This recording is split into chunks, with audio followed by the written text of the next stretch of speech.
It always does feel kind of strange when you're in a spot that's a famous vacation spot like Las Vegas is to, when you're here for a few weeks, you just have to get things done sometimes. So I just left a Ford dealership to get my oil changed in my truck. We have made some dental cleanings and exams for next week at a local dentist. And you just got to take care of those things on the road wherever you are. You can't always wait until you get back to your home area. So it's kind of fun and kind of strange.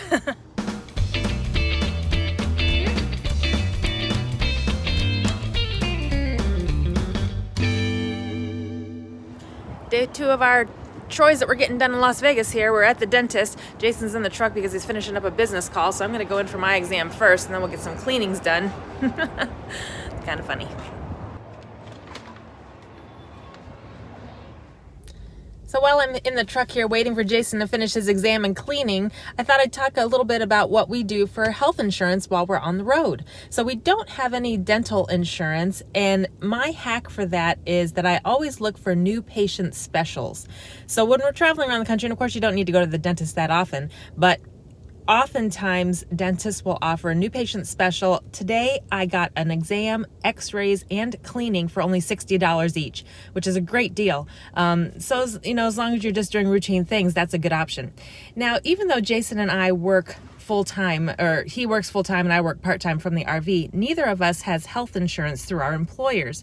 So we had to figure out what kind of RV health insurance we could get. Well, I heard about this site called RVinsurancebenefits.com on a podcast a couple years ago, and I called them, and they're kind of a, agent that will shop around for you. They got us a great plan with Philadelphia American Insurance, and they specialize in RVers because you need a policy that's going to cover you no matter where you are in the country. So even if you are working and your employer has health insurance and you're on the road, that insurance policy may not cover you countrywide. It might be state specific. So make sure you look at your policy and see what it covers before you go out on the road and think it's going to cover you everywhere. And the insurance policy that we have is kind of you pay out of pocket and get reimbursed, and they have set amounts that you can get reimbursed for different services. And I've got my prescription medications that are reimbursed through there. So we've had a great experience with it over the past year and a half, and it's just something you can check out if you need it. Here we got clean teeth. Finally. Feels good, nice and smooth. Nice. I heard you had no 4 gaps. No, I had better numbers than the other person I came with. Not that her numbers were bad, just that my numbers were great. Well, you win again. Congratulations. Yeah, it's interesting. Even when it's not a competition, I still win.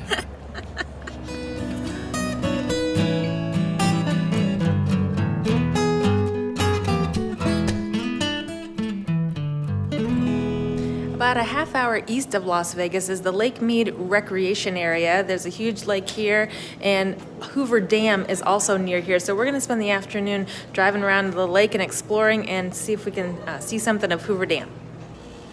So to help you get a better geographical understanding of where we are, this topographical model is really helpful.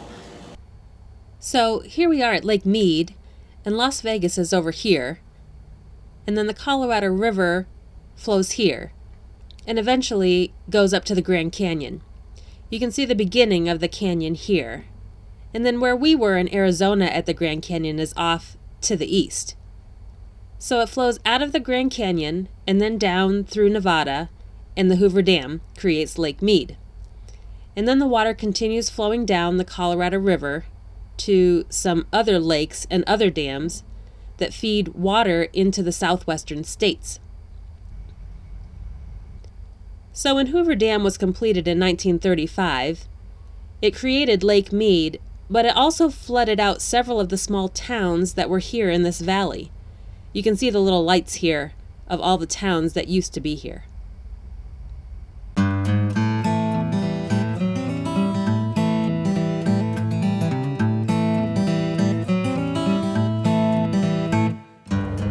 Before we are allowed to drive onto the Hoover Dam, we did have to pull over so the security guys could look in the back of our truck.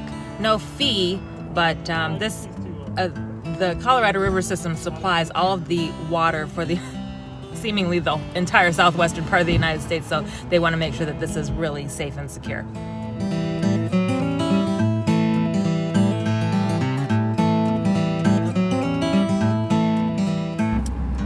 the original route we're on, and that's the highway modern route up there.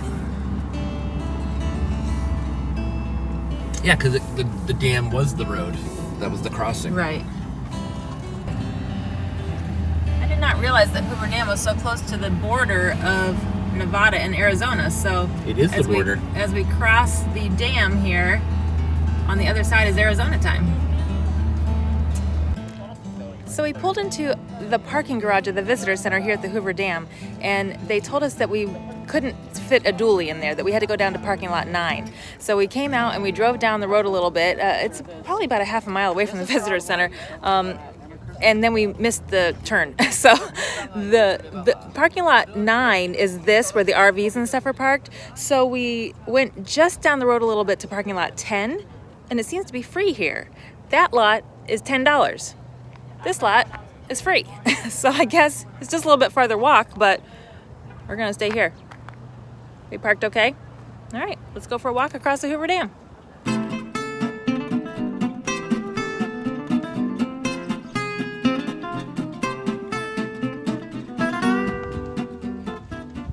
So I'm not gonna lie, it is a bit of a hike over to the visitor center from here, but we get to walk across the dam. We've got our Apple Watches that we always record our outdoor walks on so we can see how many miles we are walking. So we'll let you know when we get to the end of this trail. So like I said earlier, the Hoover Dam was built in 1935, and it is, the Colorado River water system is the major water supplier of the southwestern United States, and even all the way up into Colorado and Wyoming and Utah. So I read on a sign just there in the parking lot that it said the city of Los Angeles would not have been possible except for the Colorado River. That was really interesting to think that all of this population is relying on this one river system. So we're reading the signs as we're walking and learning a little bit more. So see this spillway. So it's built so that water can come over there, and it said that Lake Mead is actually the largest man-made lake in the United States. And when it overflows, it needs some extra space to go around Hoover Dam. So they built this spillway for it. The only time Lake Mead has ever overflowed this spillway was in 1983. Yeah, look at, you can definitely see a very sharp line where the color of the rocks is different. And that must have been the high water line at some point.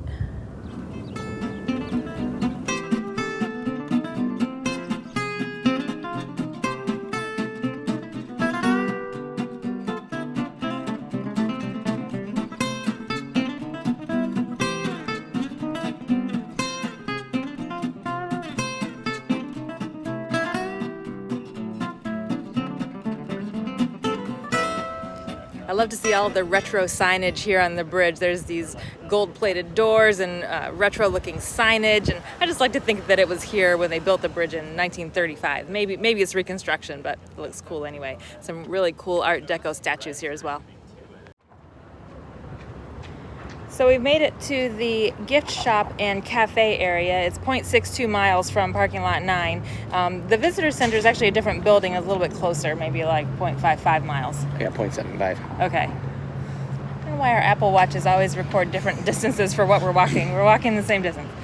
Because when you're with me, it doesn't feel as long. Oh, it's such a nice way to put it. And when I'm with you, it's apparently 20% It'll less. ruin everything.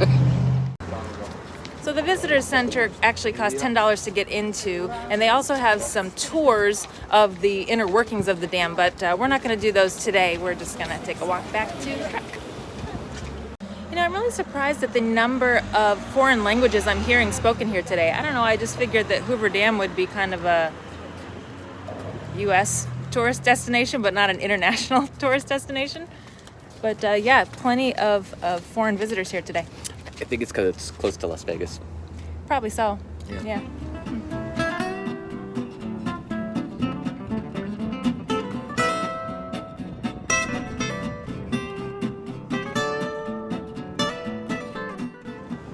So the statue of that man that we saw back at the gift shop, those were boulder scalers, high scalers. So they would climb up the sides of the canyon and loosen loose rock either with dynamite, or they would scrape it off and they would clear all the loose debris from the sides of the canyon walls while the dam was being built. It was a very dangerous job. I think it said 98 men have died in the construction of the dam. and a lot of them were those high scalers. So a lot of people think that Hoover Dam is the largest dam in the United States. It's actually the second largest. Oroville Dam in California is about 50 feet taller than this one, so it makes Hoover Dam the second tallest.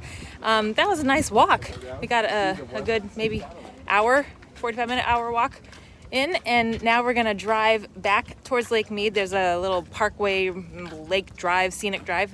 We'll just drive around there. Maybe we'll get out a beach or something. So there is a little fee area, a gate that we need to go through to get on this scenic drive around Lake Mead. I think we'll be able to use our America the Beautiful pass for it. They didn't charge us anything like to go in the visitor center or ask us to pay in there, so this must be the fee area.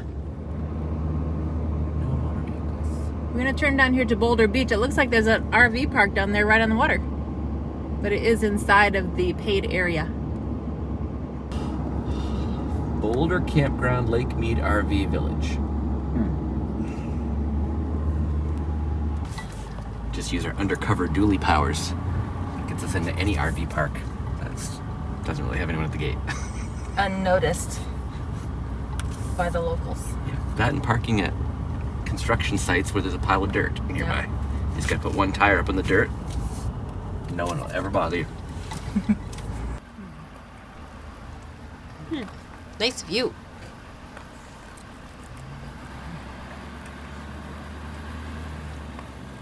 The other half of the RV park is a campground, but we noticed that there are RVs over here.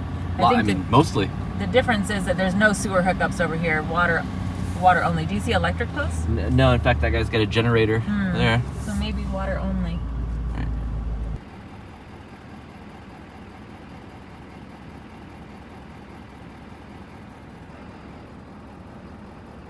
You may have figured this out about us, but we're not beach people. We don't enjoy spending time at the beach or laying on the beach. We occasionally walk on the beach, but we actually haven't done any of it here in the Southwest. Not even when we were in California. We walked a little bit on the Santa Monica Pier beach. That's about it. So here at Lake Mead, we are at the Boulder South Beach, and we are going to pick our way across these rocks and scrub to just dip our toes in the water, just to say that we did.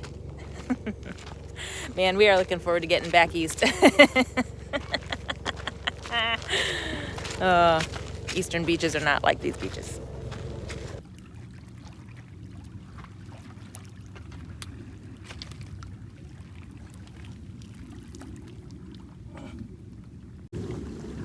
Nope, we couldn't do it. I don't want to stick my toes in this water. There are people swimming in here, but that's okay. We came down and smelled the smells and saw the water. We're so awful. I don't know why you put me together with you being awful. Is your toe wet? Nope. I didn't make any. You're not even wearing shoes and you won't dip your toe in. I didn't make any claims. It's true. To be fair, he did never say that he was going to put his foot in the water. Yeah, which is worse, hypocrisy and lies, or... You're really pulling out all the zingers in this video. Out for a little sunset walk this evening. This Boulder Station Casino is only a 15-minute walk from our campground, and we saw on the billboard that it was voted the best local casino, whatever that means. I think this Station Casino is a local chain because I've just seen different station ones that seem to be like train station themed, but they're all called something different. This is Boulder Station. I've seen other station ones, so I wonder if they're like a little local chain. But anyway, we just came over here because we wanted to get some donuts. We've been on the lookout for some good donuts, and this place has a Winchell's donut, which is a Southwestern like local franchise. I don't know, I've just been craving some donuts. Let's see what they got.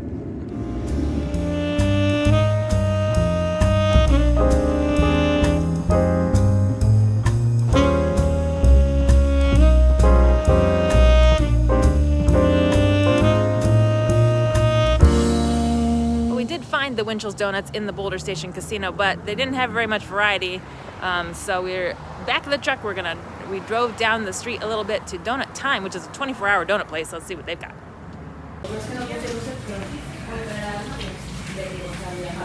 This looks better. Yay, donuts!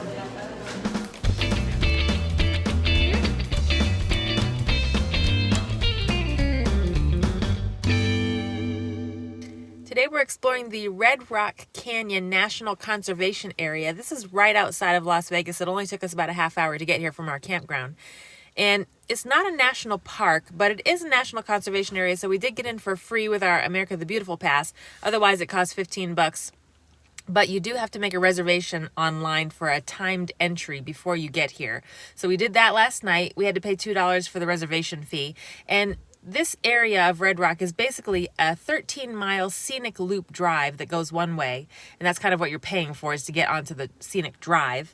So we're just going to take a little drive here, and it's some beautiful rock formations and lots of people out biking and hiking.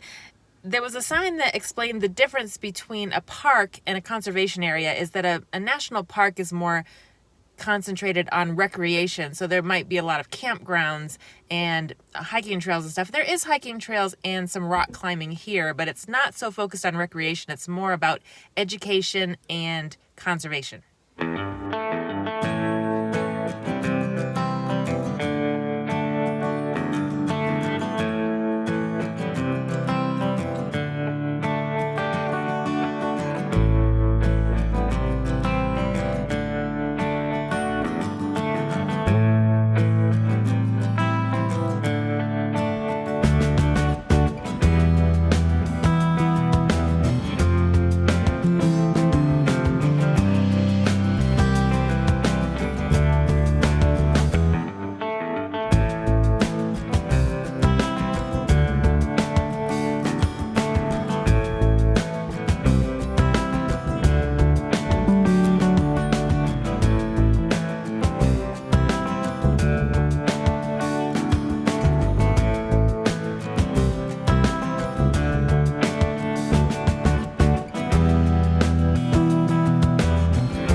A few miles north of the Las Vegas Strip is the Fremont district, and when Las Vegas was first settled in 1905, this was the center of the town. It was originally just a train stop between Salt Lake City and Los Angeles, and slowly it grew up into what it is today. So the very first casinos and hotels were here in the Fremont district. The oldest one still standing was originally in 1906. It was built as a hotel and casino called the Nevada Hotel.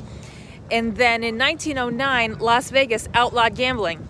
So it continued to be a hotel for a few decades until in 1931, gambling was re-legalized in Las Vegas, and this area was able to flourish after that. So I read that not only in 1931 was gambling legalized, but that was when the Hoover Dam first started to be built, and the traffic that the dam brought and the newly burgeoning town of Las Vegas brought all kinds of people down here, and it really grew. And one of the major factors was that Hoover Dam is in Boulder City, and the mayor of Boulder City at that time outlawed gambling, alcohol, prostitution, everything there. So it forced all the people visiting Boulder City and the dam to come down to Las Vegas for entertainment, and that was another big factor in this area growing. So we're going to check it out and see the first casino, and then they've built something here in 1995 called the Fremont Street Experience, and I'm not really sure what it is, but I know it's a big restaurant, party, music area, and it's kind of enclosed over the street. So the sun is just setting right now, and all the lights are starting to come on. So we'll get to experience the full lights of Fremont Street. I think the Fremont Street Experience is the Times Square of Las Vegas, basically. So wake me up when it's all over, when I'm wiser and I'm older. All this time I was finding myself, and I didn't know I was lost. How we feeling, Las Vegas? All right. Make some noise for DJ Sarah and Karen. Come on.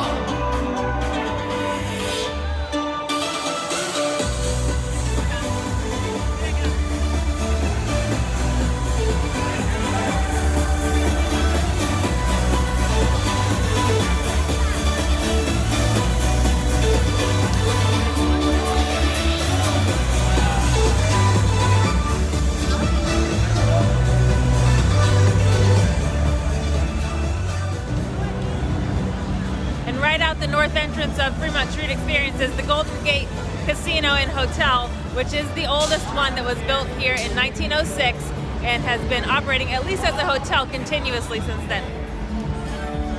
Oh, get the chance to travel the world. I don't have anything. Should I can stay forever, child? Not afraid to close my eyes. Lots of game made for everyone, and love is a prize. So wake me up. The Golden Gate Casino, or the Nevada Hotel, was also the first building in Las Vegas to have indoor plumbing, and it was the first one to have a telephone number, and the telephone number was number 1. I didn't know I was wrong. So wake me up when it's all over. When I'm wiser and I'm older. All this time I was finding myself. I didn't know So that was Fremont Street and the Fremont Street Experience. I'm glad we got to experience this part of Las Vegas. It's so different than the Strip. It's grittier and more authentic and older and louder, and there's definitely more dancing girls here than there is on the Strip. It's good to do as a separate thing too, as its own Yep. little evening trip or whatever. Yeah, it's kind of a different part of town, so you can just come here for an evening and it's a different experience. So thanks for coming along with us on this trip outside of the Strip. I hope you got some good ideas for other things to do in Las Vegas this week, and we hope you'll come back next week to follow along in our adventures. We're going to leave Las Vegas and we'll show you where we're going next time. Bye, guys.